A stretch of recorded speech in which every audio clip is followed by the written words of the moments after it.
Saludos mis hermanos y hermanas en Cristo Jesús de la Primera Iglesia Bautista, en especial a mis hermanos de la clase Rosa de Sarón, a nombre de su servidor Fernando Franco y de nuestro hermano César Sánchez, nuestro maestro titular de la clase. Les damos un saludo, hermanos, y les agradecemos por una semana más que nos permiten entrar en sus hogares para compartir la enseñanza de la palabra de Dios a través de nuestras lecciones de cada domingo, hermanos.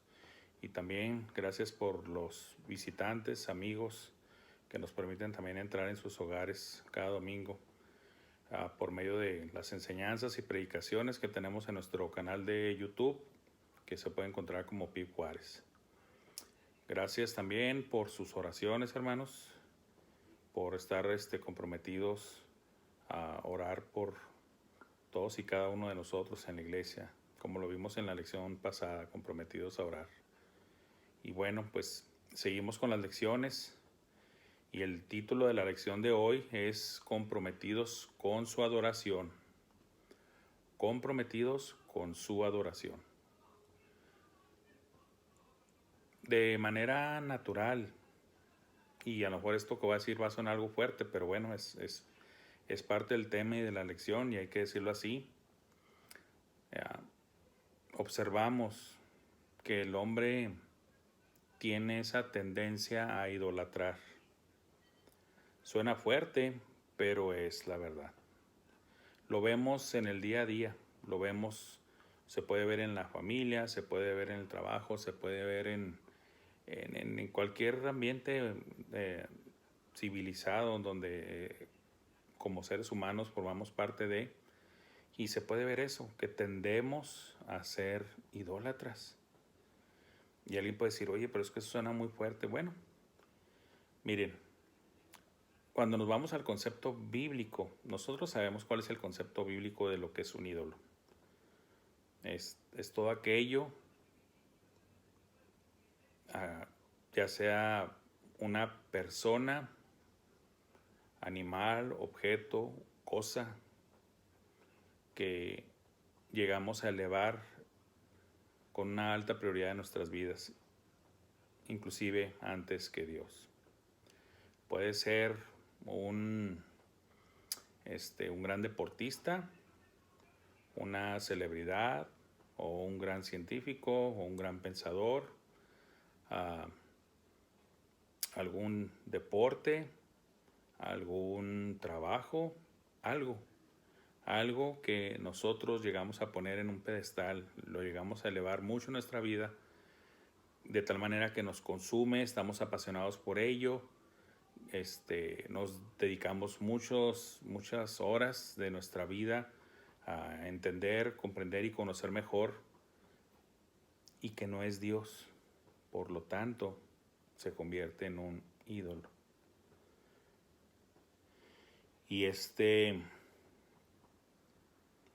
Y tocando un poquito nuestras conciencias, debemos de ser sinceros y llegar a analizar, sobre todo como cristianos, tenemos ese deber de analizar, de pensar, de decir, bueno, todas esas cosas que sé, que conozco y que domino en cuanto al conocimiento de esa persona, de ese actor, de ese científico, de ese deportista, de ese empresario, de ese filántropo, de ese escritor, y etcétera. Pónganle ustedes cualquier título a esta cosa. Y toda la pasión que tengo de leer sus materiales, de seguir su vida, a lo mejor de seguirlo en Facebook, en Instagram, en revistas, en documentales, en fin, todo eso lo llego a hacer también por mi Dios. Porque si somos sinceros, sería algo vergonzoso, sería algo desagradable que nos sepamos todos los detalles o muchísimos detalles de la vida de una persona X, como les mencioné los ejemplos, un deportista, un científico, un actor, etcétera, y que no conozcamos nosotros como cristianos todos los detalles de la vida de nuestro Señor Jesucristo, por decirlo así, en pocas palabras, los evangelios, conocerlos de principio a fin, a detalle. Y no quiero caer en minimizar o maximizar cosas, sino simplemente ser realista. Seamos sinceros.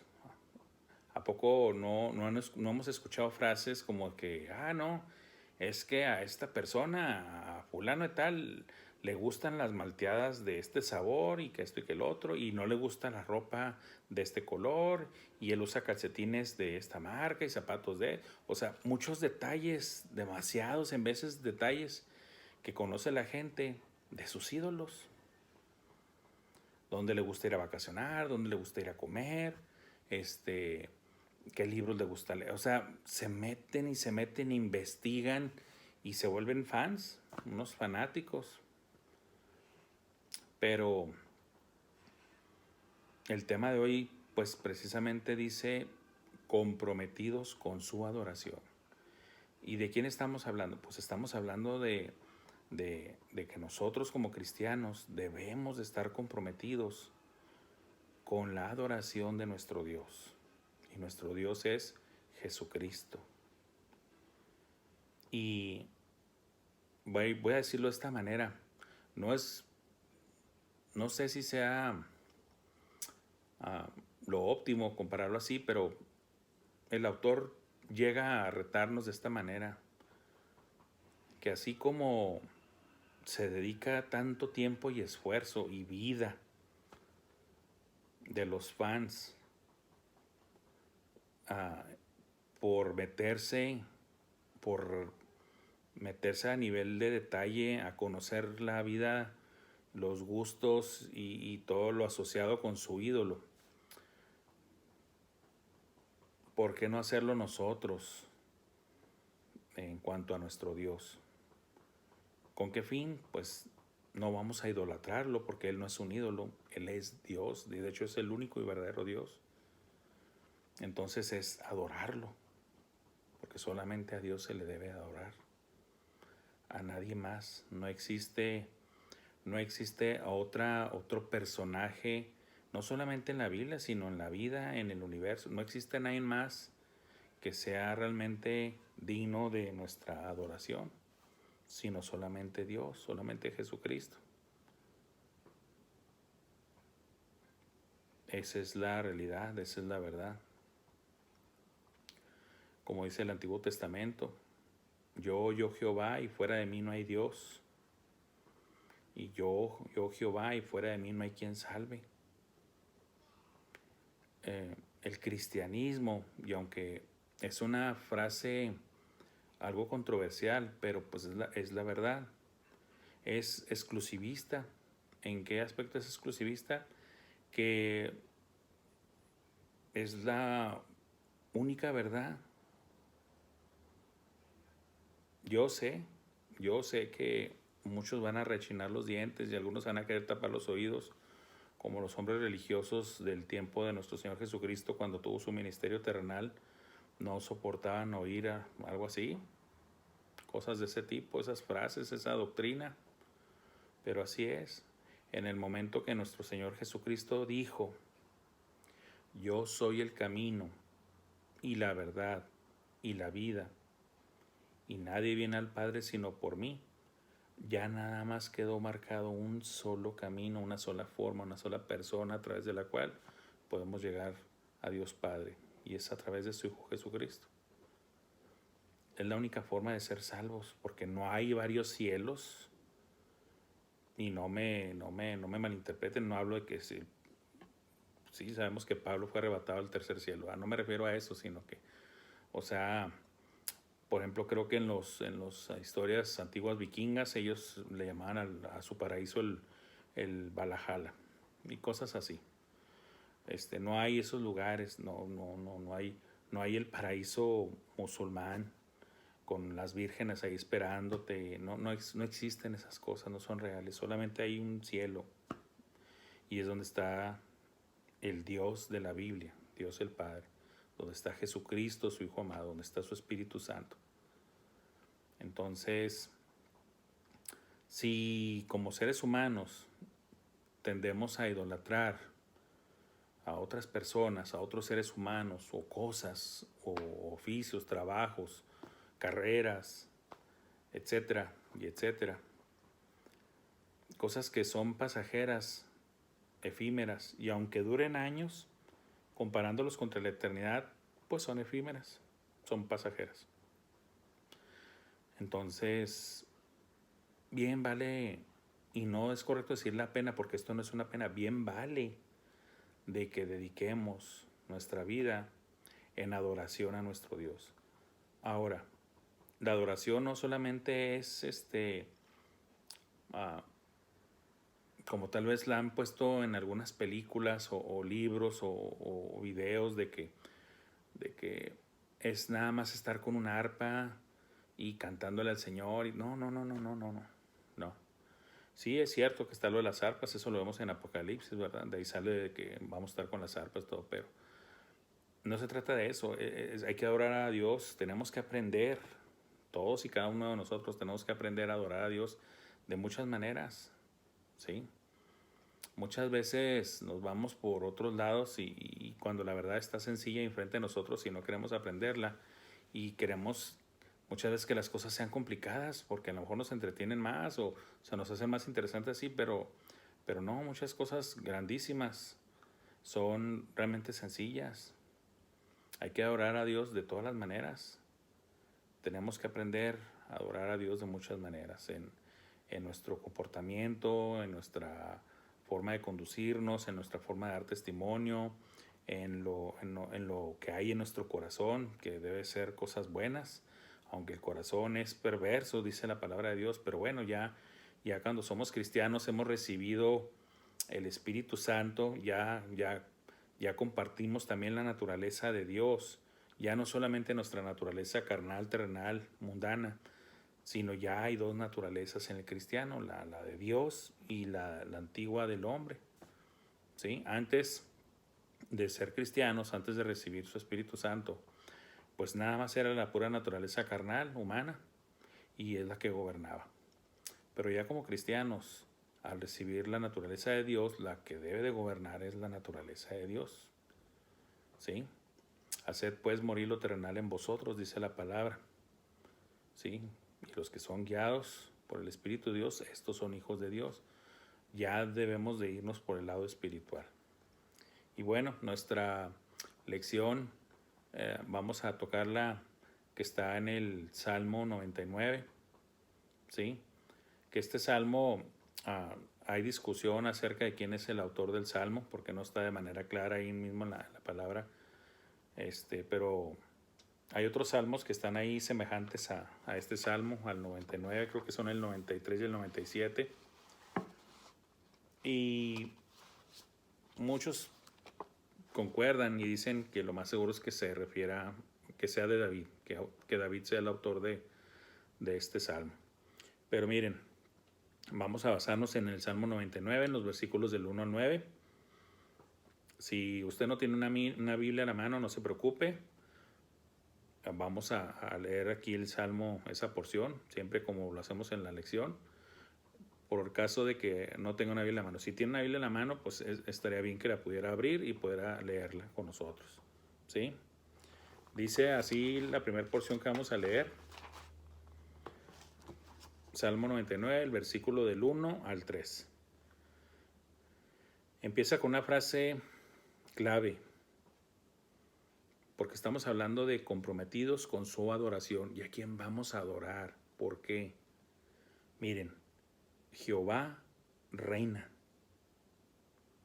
Jehová reina. Esta es una frase, hermanos y amigos, muy poderosa. Tiene un trasfondo teológico y divino y de fe y de seguridad y de control que tanto necesitamos nosotros como seres humanos. ¿Cuál? De que independientemente de las circunstancias y las condiciones que nos rodeen, tenemos que aprender a vivir con algo en mente y que es real, no solamente en nuestra mente, sino tenerlo en la mente para recordarlo de que es algo real y de que es una preciosa realidad. ¿Cuál? Jehová reina. Nuestro Dios reina. Él está en su trono, en control completo, absoluto, omnipotente, omnisapiente, omnipresente, inmutable, eterno, santo, justo. Nuestro Dios reina. Temblarán los pueblos. Él está sentado sobre los querubines. Se conmoverá la tierra. Jehová en Sión es grande y exaltado sobre todos los pueblos. Alaben tu nombre grande y temible. Él es santo. Aquí el salmista está elevando su adoración a Dios. ¿Y cómo lo está adorando? Reconociendo sus atributos, su grandeza, su poder, su dignidad, su posición. Desde que empieza, Jehová reina. Él está en su trono, Él es el Rey de reyes y Señor de señores. Temblarán los pueblos. ¿Qué son los pueblos delante de este Rey de reyes y Señor de señores? La creación misma, no solamente los pueblos, sino la creación misma tiembla. Él está sentado sobre los querubines. El autor se enfoca a recordarnos que la presencia de Dios se hacía manifiesta en el tabernáculo que construyó el pueblo de Israel por instrucciones que se le dieron directas a Moisés, y específicamente en el arca del pacto, la cual tenía 2 querubines que básicamente se veían entre ellos, se encontraban y cubrían lo que era la parte de la tapa del arca, y la presencia de Dios bajaba ahí. Pero yo quiero agregar esto, o más bien, ya mencioné eso, pero déjenme, me voy a lo que yo en lo personal veo en este versículo. Está hablando de algo literal.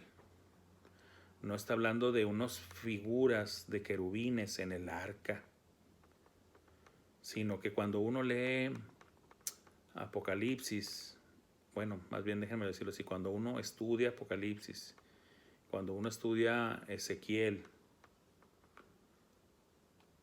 las visiones que tuvo tanto este personaje como Juan acerca del cielo, y yo sé que es un tema fascinante y que podría llevarse inclusive varias horas o días, si se reparten esas horas en no que sean consecutivas, y pues se podría dar inclusive toda una semana o 2 semanas de tema.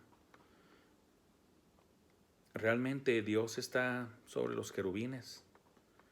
Hay escenas bien descritas detalladamente ahí en Ezequiel, en el que se ve a los querubines estando debajo de Dios y moviéndose con un tipo de círculos y ruedas pegados a ellos. No quiero meterme mucho en lenguaje porque puedo confundir, pero porque es lenguaje que, y no estoy diciendo que, ay hermanos, yo sé mucho, ustedes no, es inclusive cuando se estudia esos temas tiene que usar uno mucho el detenimiento de leer palabra por palabra y empezar a materializar la visión que viene escrita por el profeta, y empezar a darle figura en nuestra cabeza de que, bueno, es que era un vehículo prácticamente y sostenía por decirlo así, donde estaba Dios, y se movían los querubines y se movían las ruedas y se desplazaban juntos como siendo uno solo,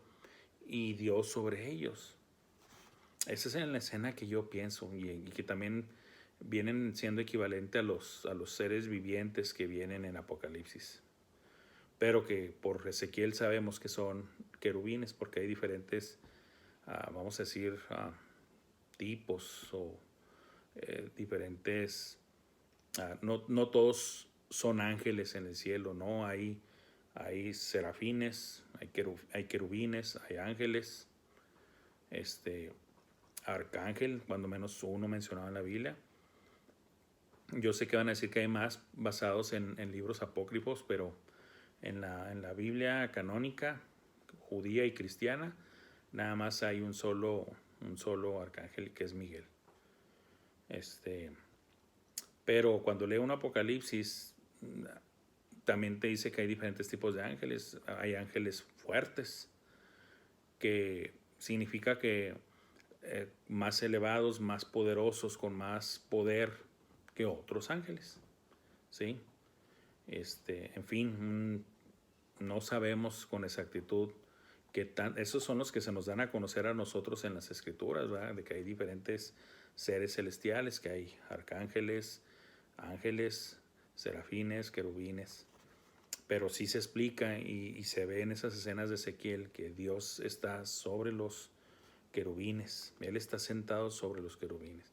No hay una contradicción al decir que la presencia de Dios bajaba sobre el arca, la cual estaba cubierta, creo que es lo que es el propiciatorio, con los querubines que estaban siendo de una sola pieza con la tapadera, cubriendo el arca del pacto.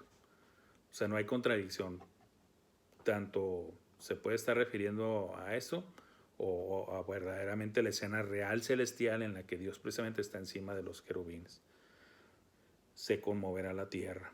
¿Y qué está dentro de la tierra? Pues todo, los montes, los mares y toda la creación dentro de la tierra. Me refiero a la que vemos descrita en los primeros días de la creación, descritos en Génesis. Jehová en Sión es grande y exaltado sobre todos los pueblos. Alaben tu nombre grande y temible, Él es santo. Cuando lee uno el Antiguo Testamento y empieza uno a ver que de alguna manera los pueblos de alrededor empiezan a escuchar las historias de cómo Dios sacó a su pueblo Israel de Egipto, que lo sacó de esclavitud con mano poderosa y brazo extendido.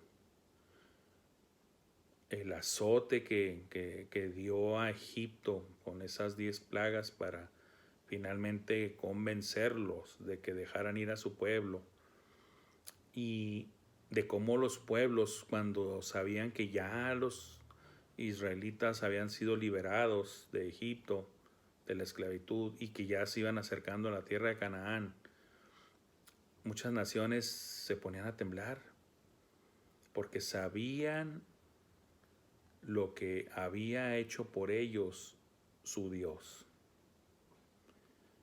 Bueno, y exaltado sobre todos los pueblos, alaben tu nombre grande y temible.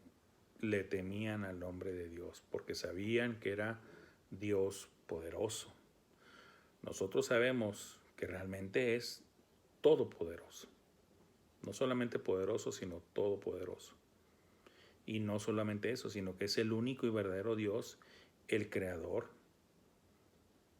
Y que todo lo que existe y vemos, y lo que no vemos también, que fue creado por Él. ¿Sí?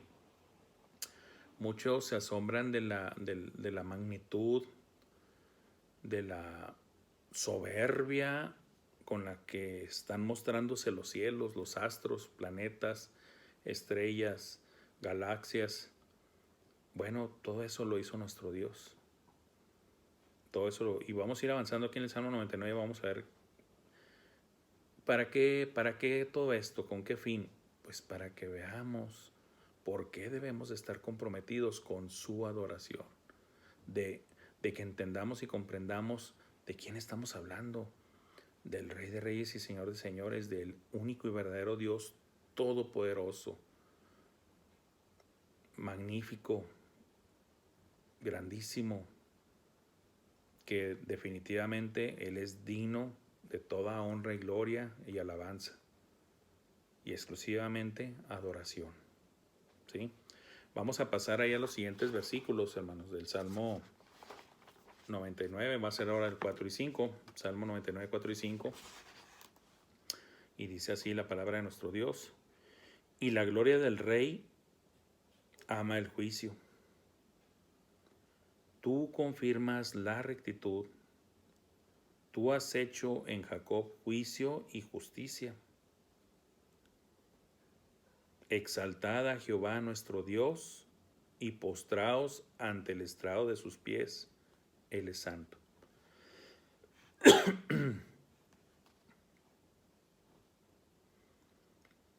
Y la gloria del Rey ama el juicio. Bueno, también por este tipo de frases en este salmo podemos inclinarnos más por la, como les decía, por la autoría de David, de este salmo, ¿sí? Porque dice, y la gloria del Rey ama el juicio. ¿Y qué era la gloria del Rey? La gloria es Dios, siempre ha sido Dios. Los hombres llegan a tener cierta gloria, pero no es una gloria como lo que se describe en la Biblia como la gloria de Dios. Como por ejemplo cuando Jesucristo habló de Salomón comparándolo con las flores del campo, ¿verdad? Que decía que les aseguro que ni aun Salomón en toda su gloria se vistió como ellas. Hay cierta gloria humana, ¿verdad? Pero este salmo es de exaltación a Dios, de adoración a Dios. Y la gloria del Rey ama el juicio. Tú confirmas la rectitud. ¿Quién? ¿El Rey? No, Dios. Estamos hablando aquí de Dios. Acuérdense que el personaje aquí principal, y de hecho en toda la Biblia es cristocéntrica. Toda la Biblia habla de Cristo. Nosotros, pues a lo mejor ya porque ya vemos la Biblia como un conjunto desde Génesis hasta Apocalipsis, pero a muchos judíos les costó ver realmente a Jesucristo en las Escrituras y por eso algunos eran incrédulos. Otros, yo digo, hoy pienso, por lo que leo en las Escrituras, que sí llegaron a darse cuenta que quién era Él, pero amaron más este mundo, amaron más su posición, su fama, su éxito, su dinero, aún sabiendo que tenían enfrente al Hijo de Dios, pero amaron más al mundo y las cosas de este mundo. Por eso Juan advierte, no améis al mundo ni las cosas que están en el mundo. Si alguno ama al mundo, el amor del Padre no está en él. ¿Qué es eso? Pues todo te lo dice, ¿eh? Los deseos de la carne, los deseos de los ojos, la vanagloria de la vida, el materialismo, el ego, la vanidad, tantas cosas. Y ese es el mundo. Tú confirmas la rectitud. Tú has hecho en Jacob juicio y justicia. Tanto en la persona de Jacob como en sí, hablando ya de Jacob como un pueblo. ¿Sí? Dios los sacó, los guió, los instaló en la tierra que les había prometido. Exaltad a Jehová nuestro Dios. Como está hablando aquí de Jacob y está hablando del pueblo, claro que lo identifican como su Dios, el Dios de Jacob, el Dios del pueblo de Israel. Y postraos ante él, y postraos ante el estrado de sus pies. Él es santo. De hecho, es mejor postrarse ante Dios de manera voluntaria y consciente y en una actitud de adoración a que lo hagamos a fin de cuentas porque así va a ser al final para todos. ¿Cómo lo sé? Porque recuerden que está la frase bíblica que dice, hasta que ponga a todos tus enemigos por estrado de tus pies. ¿Sí recuerdan esa frase?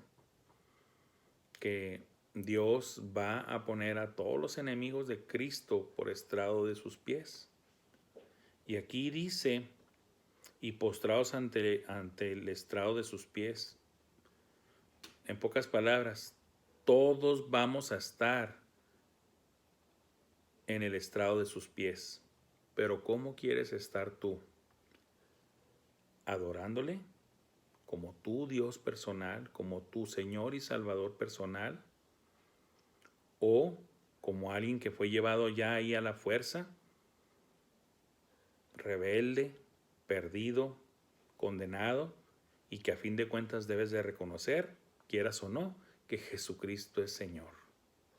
Eso es lo que enseña la palabra. Toda rodilla se doblará y toda lengua confesará que Jesucristo es Señor y Dios. Punto. Nosotros debemos de escoger. Siempre es cuestión de decisiones, de escoger entre lo bueno y lo malo. ¿Cómo queremos nosotros, hermanos y hermanas, estar delante de Dios en el estrado de sus pies, adorándole con toda nuestra mente, con toda nuestra alma, con todo nuestro corazón, con todas nuestras fuerzas? ¿O ya sabiéndonos condenados, perdidos y a fin de cuentas debiendo reconocer que Jesucristo es el único y verdadero Dios y Señor, pero sabiendo que vamos a pasar una eternidad de tormento y castigo separados de Él? Pues claro que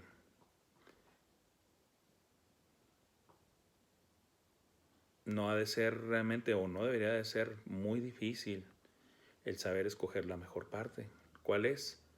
Sí, vamos a estar en el estrado de sus pies, pero adorándole, postrados adorándole, dándole toda la honra y la gloria a nuestro Dios, como debe de ser. ¿No lo quieres hacer? ¿No quieres reconocerlo? ¿No quieres admitirlo? ¿Te resulta difícil? ¿Te resulta como piedra de tropiezo? Bueno, lo que te puedo decir en el amor de Cristo es de que de todas formas y al final de cuentas todos vamos a estar postrados a sus pies, ya sea como hijos suyos y postrados adorándole, agradeciéndole, bendiciéndole, santificando su santo nombre, o forzados a reconocer la verdad y realidad de todos los tiempos, que Él es el único y verdadero Dios y que tú no quisiste tener una relación personal con Él como tu Señor y Salvador. ¿Sí? Él es santo. Así termina esta frase en este versículo, ¿sí? Que si se fijaron, también así terminó en el otro versículo anterior que vimos, en el 3, y ahora acá en el 5. Él es santo. Él es santo. Que precisamente también en las escenas de los serafines que se ven en el Antiguo Testamento, creo que eso está en Isaías, pero no quiero mentirles, pero sí me sé la escena. Están volándose ellos con sus alas, 6 alas si no me equivoco, y siempre están volando alrededor del trono de Dios, y siempre alabándole, diciéndole santo, santo, santo. ¿Sí? Hay opiniones diferentes o debate en cuanto a qué se refiere con eso de santo, santo, santo. Algunos van a decir que bueno, es alabándole a Dios en sus 3 personas, que el Padre Santo, el Hijo Santo y el Espíritu Santo. O que se puede referir a la profundidad de los niveles de su santidad. Santo, santo, santo, 3 veces santo. Yo no veo mucho la controversia, simplemente las dos pueden ser muy bien válidas y las dos realmente aplican. ¿Por qué? Porque pues sabemos que Dios se ha manifestado al mundo en 3 personas y las 3 personas de Dios son santas.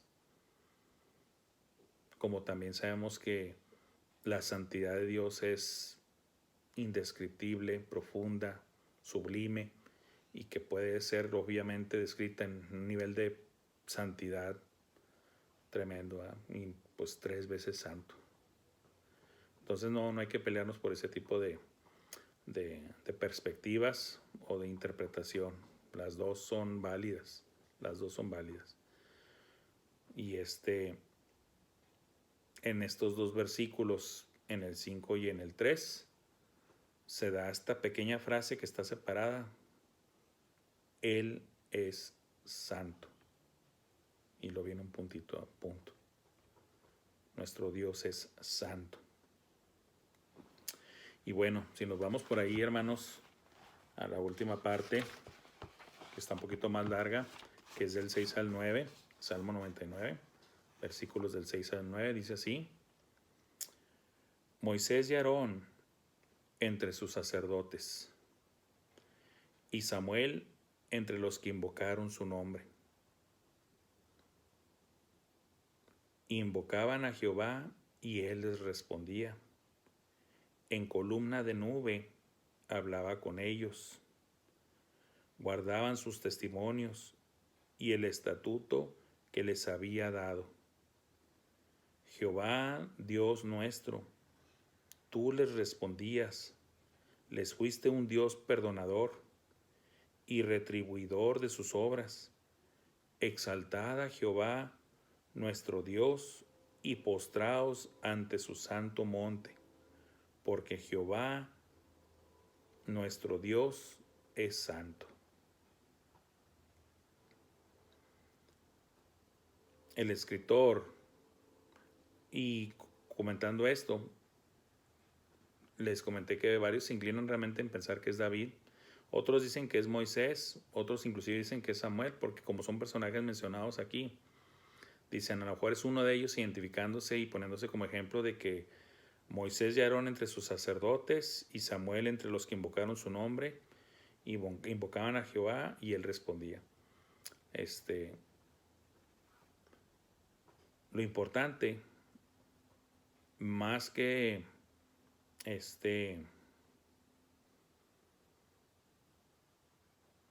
identificar aquí al autor humano, porque el autor de las escrituras realmente es el Espíritu Santo, es el verdadero autor. Vamos a decir al escritor, para identificar al escritor, pues ya hay cosas que ahora sí, como dicen, allá en el cielo las vamos a poder preguntar y a decir, a ver, díganos de una vez quién escribió el Salmo 99, ¿verdad? Algunos tal vez van a preguntar, díganos quién escribió la epístola a los hebreos, ¿verdad? Y para saber ya quién es quién y quién lo hizo, ¿verdad? Y terminar discusiones que hemos tenido aquí en la tierra. Lo importante que enseña aquí esta porción de la Escritura es que hombres de Dios que lo reconocieron, que lo habían pregonado, lo habían predicado y enseñado como su Dios. Ellos se dirigían a Dios, ellos invocaban a Dios y Él les respondía. Dios es un Dios personal. No es como en ciertas religiones o en ciertos conceptos de que ese Dios X, ¿verdad?, está distante, inalcanzable. No, el Dios de la Biblia, nuestro Señor Jesucristo, es un Dios personal. Tú lo invocas y Él te responde. No nos vamos a meter aquí en el asunto de que no, es que yo sí lo he escuchado, hermano. Sí es cierto lo que usted me habla en las noches, ¿verdad? Pues si usted dice que alguien le está hablando en las noches, pues cuidado, ¿verdad? Dios nos habla a través de su Hijo, dice la palabra. Dios, habiendo hablado a los hombres de muchas y diferentes maneras en el pasado, a través de sueños, a través de visiones, a través de profetas, hoy nos habla por medio de su Hijo Jesucristo. ¿Qué significa eso? ¿Que Jesucristo va a venir a hablar con todos y cada uno de nosotros a nuestra casa? No. Lo que Cristo habla, lo que Cristo enseña, lo que Cristo comparte, está registrado en la palabra de Dios.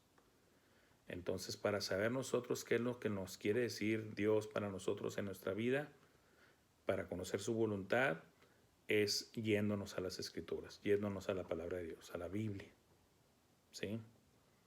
Y ahí es donde podemos ver nosotros y corroborar precisamente esto, este salmo. A Moisés y a Aarón y a Samuel, ellos invocaban el nombre del Señor y Él les respondía. En la clase, una de las clases pasadas fue nuestro compromiso a orar.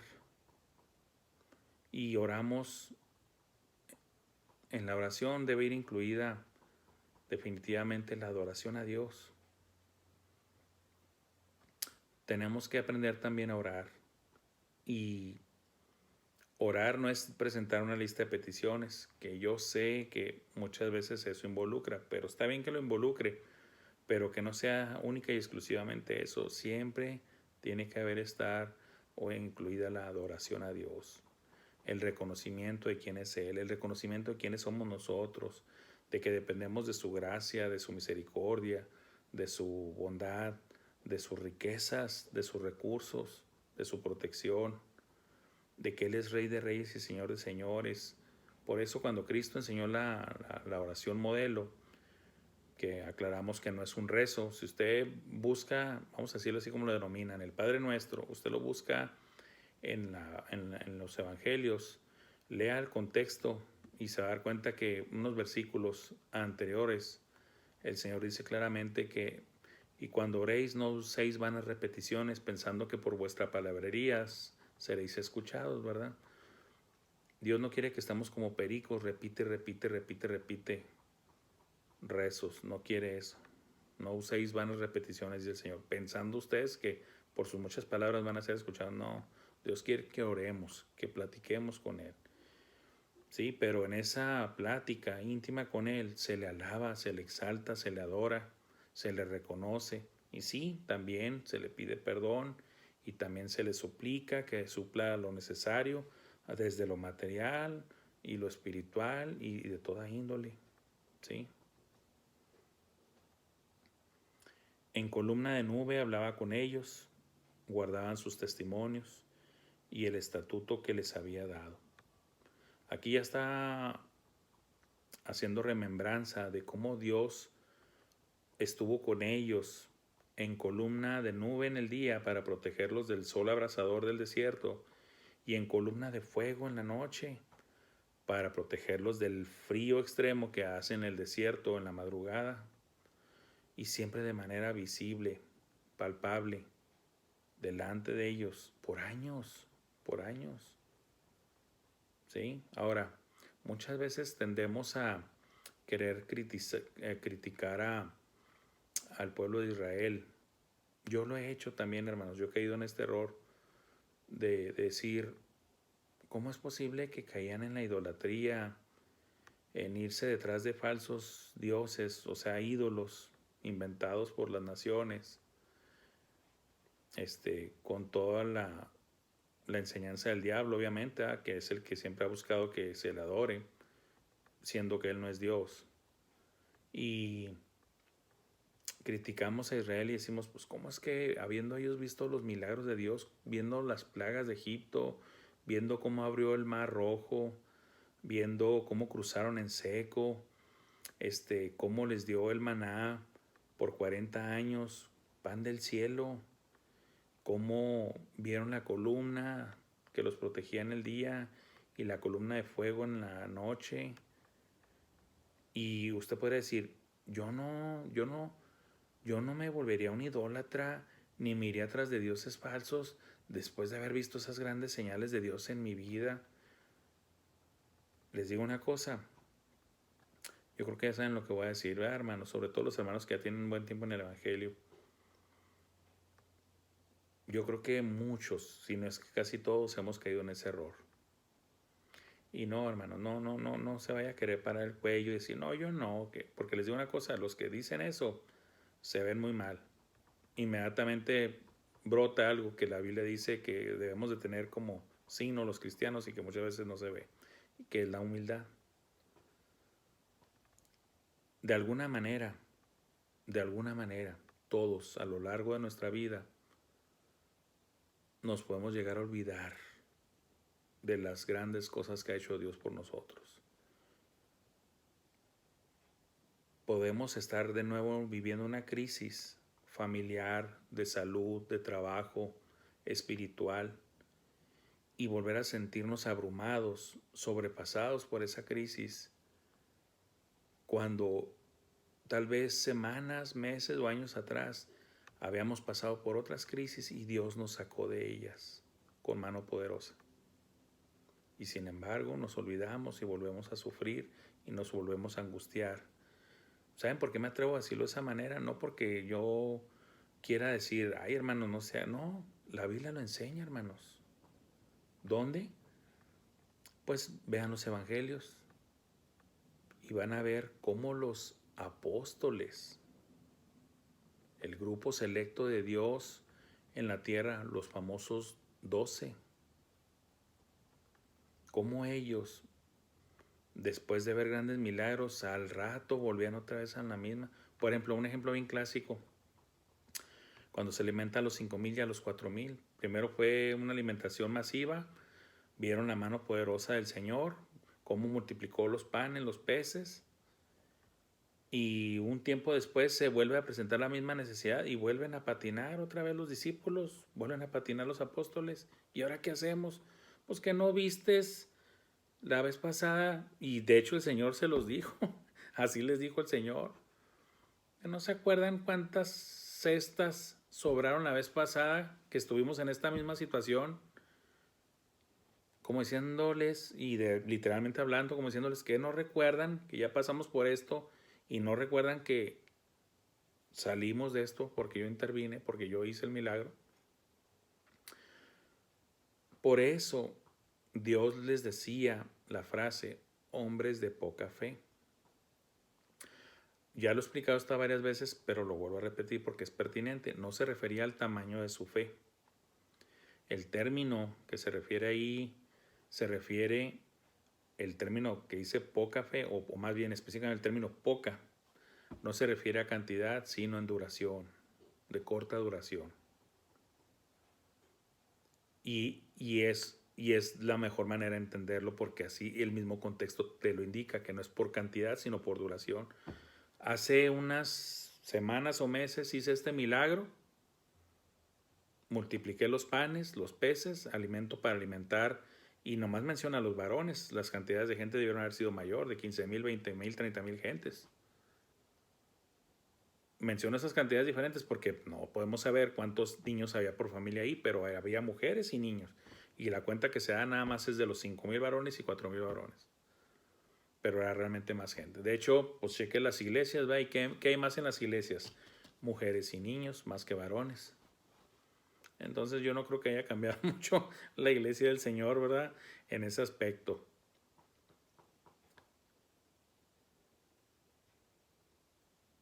Hombres que les dura poco la fe, de corta duración. Tienes una gran experiencia con Dios una semana atrás, un mes atrás, un año atrás, 5 años atrás. Te extasiaste, te deleitaste en Dios, cómo manifestó su mano poderosa para sacarte de ese gran problema, de esa pérdida de la salud, de esa pérdida del trabajo, de esa pérdida de un ser amado y querido. Y pasa el tiempo y luego te vuelves a angustiar sobre las mismas cosas. Miren, le pasó a los apóstoles, le pasó a los profetas, le pasó al pueblo de Israel incontables veces. No debemos admirarnos, como diciendo, ay, ¿cómo es posible que Israel? No, hermano, pues también a nosotros nos pasa. Y nos pasa, igual que a ellos. Bueno, yo esto es lo que he aprendido, hermanos, a lo largo de estos años. Y yo creo que los hermanos de Canas, también como su servidor, pero más grandes de edad todavía que yo, pueden corroborárselo. Pregúntenselos, díganles a ellos si esto es verdad o no. Yo sé que es verdad porque viene en la palabra de Dios el ejemplo. Y la palabra de Dios dice que todas estas cosas que les acontecieron a ellos están para nuestro ejemplo. Eso dice la Biblia. Entonces yo sé que eso es así. Pero es bonito platicarlo con los hermanos. Cuando el Señor nos dé la oportunidad de volver a reunirnos, hermanos, y que se puedan volver a dar las visitas o las reuniones en el salón social de nuestro templo, platique con los hermanos, platiquen disfruten un buen café, una buena cena y hagan ese tipo de preguntas, preguntas del testimonio cristiano, y van a ver que es verdad, que sí pasa eso. Nos volvemos a angustiar y somos cortos de fe, pero bueno, no los estoy regañando, hermanos. Esto es para que crezcamos, esto es para edificación, porque por ejemplo, para que los nuevos creyentes sepan que eso pasa en la vida cristiana, para que no se asombren y sobre todo para que aprendan, porque Cristo lo que quería es que aprendiéramos. Eso es lo que Él buscaba, que aprendiéramos, ¿sí?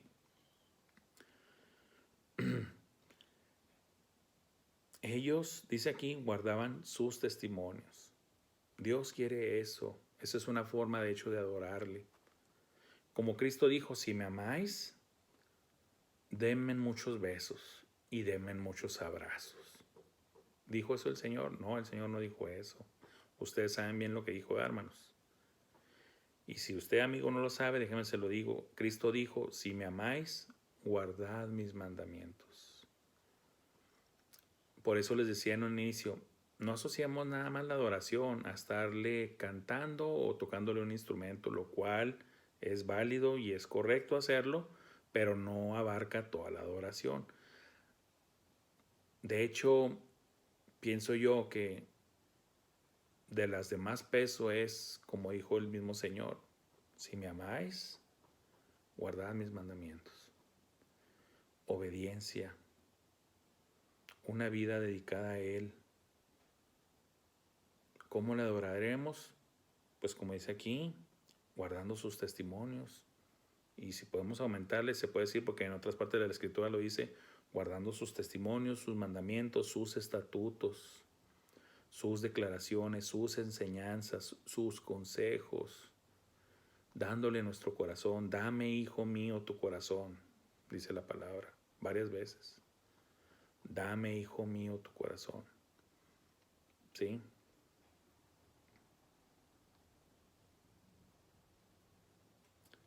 Los testimonios y el estatuto que les había dado Jehová, Dios nuestro.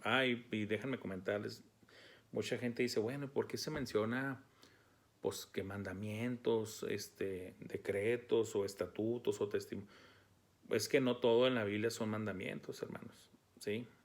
Muchas cosas son declaraciones o estatutos, verdades declaradas. No todos son mandatos. Por eso la Biblia siempre dice estatutos, testimonios, mandamientos, porque son distinciones. Por ejemplo, mandamientos, pues, y los vimos en temas pasados, pues no tendrás dioses ajenos delante de mí, no matarás, no harás falso testimonio. Esos son mandamientos. Pero, por ejemplo, las declaraciones que les mencioné ahorita bíblicas de que yo Jehová, y fuera de mí no hay Dios, o yo Jehová, y fuera de mí no hay quien salve, pues esas son declaraciones de Dios, son estatutos, son decretos de Dios, son declaraciones de Dios. No mandamientos, son verdades declaradas de Dios y son firmes y permanecen para siempre. ¿Sí? Entonces, no hay que estar solamente atento a sus mandamientos, sino hay que estar atento a toda su palabra. Porque en muchas de esas estatutos están grandes verdades que muchas veces andamos buscando por la vida y ya están declaradas en la palabra de Dios y no hay necesidad nomás que buscarlas, pero en la palabra de Dios, no en un largo caminar de años. ¿Sí? Jehová, Dios nuestro, tú les respondías, les fuiste un Dios perdonador. Y cuando leemos las historias del Antiguo Testamento, vemos el famoso círculo vicioso en el que caía el pueblo de Israel, un círculo repetitivo de que estaban bien con Dios, le alababan, le adoraban, le servían, le obedecían. Pasaba el tiempo y empezaban a relajarse y luego empezaban a idolatrar y luego empezaban a darle completamente la espalda a Dios y luego Dios en su enojo santo y habiéndoles advertido los dejaba caer en manos de enemigos, eran asesinados, eran conquistados, inclusive llevados cautivos Y después el pueblo arrepentido clamaba a Dios y Dios los perdonaba, los volvía a abrazar, los volvía a levantar, los volvía a restaurar. Y ellos en ese gozo de salvación de Dios volvían otra vez a la adoración de Jehová. Pero pasaba el tiempo y otra vez se volvían a olvidar de Jehová su Dios y se inclinaban a los ídolos y volvían a pasar las cosas de que le daban la espalda, se alejaban de él. Dios volvía a hacer que cayeran en manos de enemigos o que hubiera mortandad o que hubiera peste, cosas de ese tipo.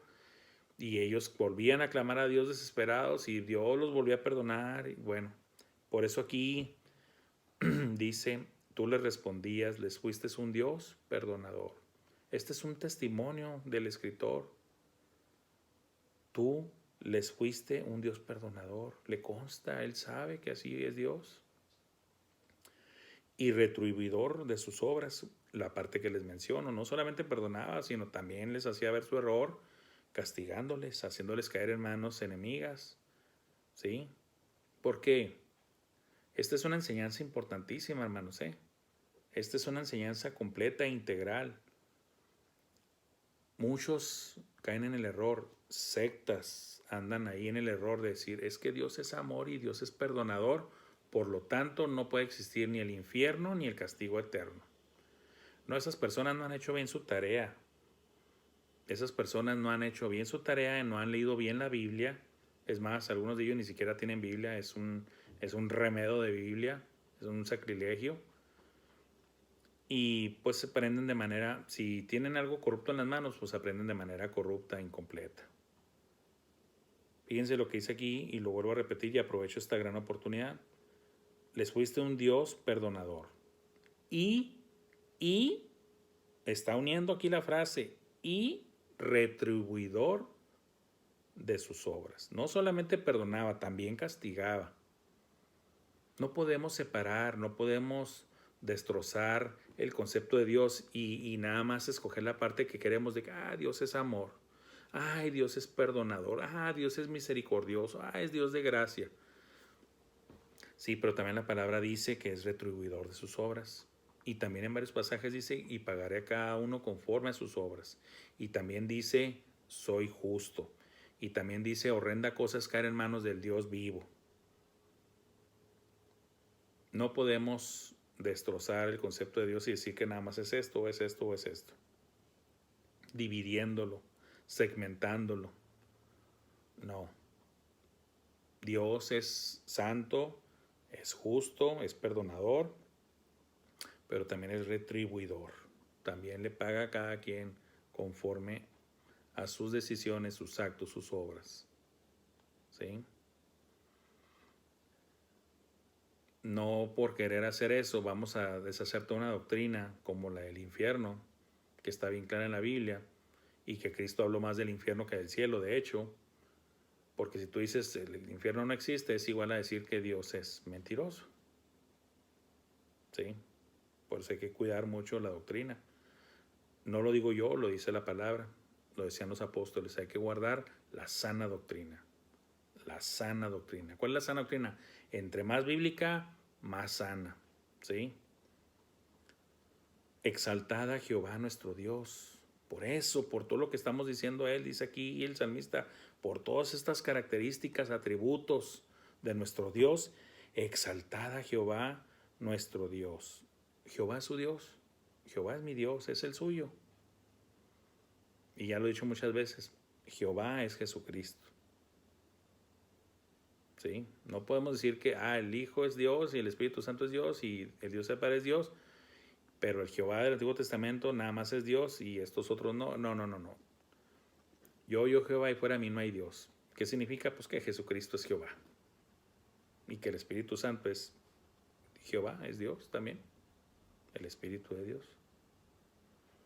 La Biblia es sencilla, hermanos. Nosotros, los hombres, por conveniencias o por simplemente no saber estudiar bien las Escrituras de manera irresponsable, terminamos con falsa doctrina, torciéndolas. Algunos por conveniencia y por hacer mercadería de los hombres.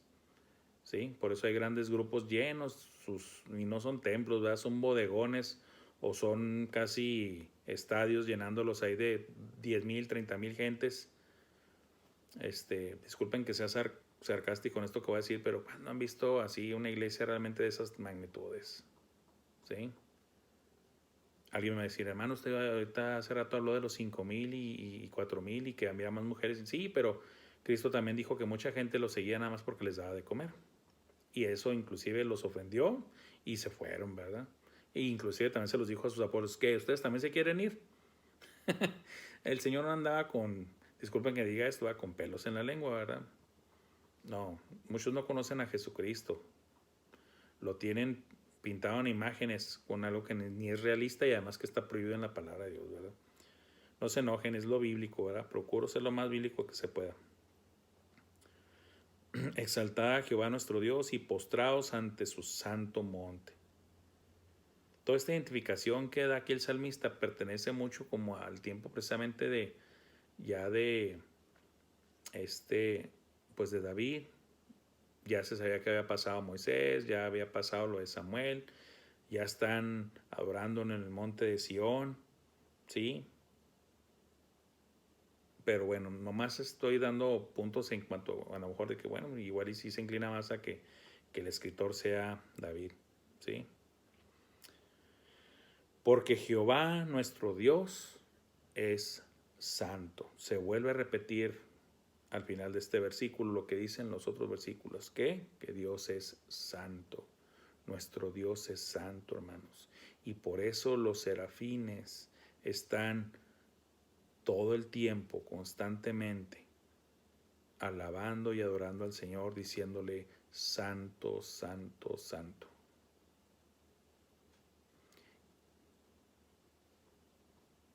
Adorémosle con todo nuestro ser, espíritu, alma y cuerpo, con toda nuestra mente, con todo nuestro corazón, con todas nuestras fuerzas, con toda nuestra alma.